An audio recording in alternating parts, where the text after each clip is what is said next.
ఎందుకో అవతల మనిషి లోపాల గురించి మాట్లాడమంటే పొలోమంటూ వచ్చేస్తారు కొందరు. వాళ్ళ బరువు నువ్వేమన్నా మోస్తున్నావా లవ్ గురించి మాట్లాడడానికి? వాళ్ళ రంగు నువ్వేమన్నా మార్చగలవా కలర్ గురించి మాట్లాడడానికి? వాళ్ళ హైట్ నువ్వేమన్నా పెంచగలవా పొట్టి పొడుగుల గురించి మాట్లాడడానికి? వాళ్ళ కష్టాలు నువ్వేమన్నా తీరుస్తున్నావా వాళ్ళ ఆదాయాల గురించి మాట్లాడడానికి? వాళ్ళ పుట్టుక నువ్వేమన్నా మార్చగలవా కులాలు గోత్రాల గురించి మాట్లాడడానికి? కాదు, నీకు వాళ్ళ గురించి ఏం తెలుసని, ఎంతవరకు తెలుసని ఇంత మాట్లాడుతున్నావు, ఇంత జడ్జిమెంట్లు పాస్ చేస్తున్నావు? ఒకసారి నువ్వు ఎప్పుడన్నా అద్దం ముందుకు పోయావా? చూసుకున్నావా? నీలో ఏం లోపాలు లేవా? కదా, మన దగ్గర అన్ని పెట్టుకుని పక్కన వాళ్ళ లోపాల గురించి అవసరం అంటావా? మాటలు ఏముందిలే, నలుగురు మధ్యలో ఉన్నప్పుడు 100 మాట్లాడతాం, కానీ ఆ 100 మాటలతో ఒక్కరిని కూడా బాధ పెట్టకుండా మాట్లాడడమే సంస్కారం.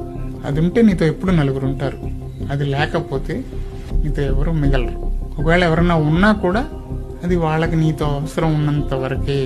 ఇలాంటివి లావు పొట్టి పొడుగు సన్నం కులం గోత్రం whatever so and so ఎక్కిరిచ్చేవాళ్ళు అంటారు చూసారా, అది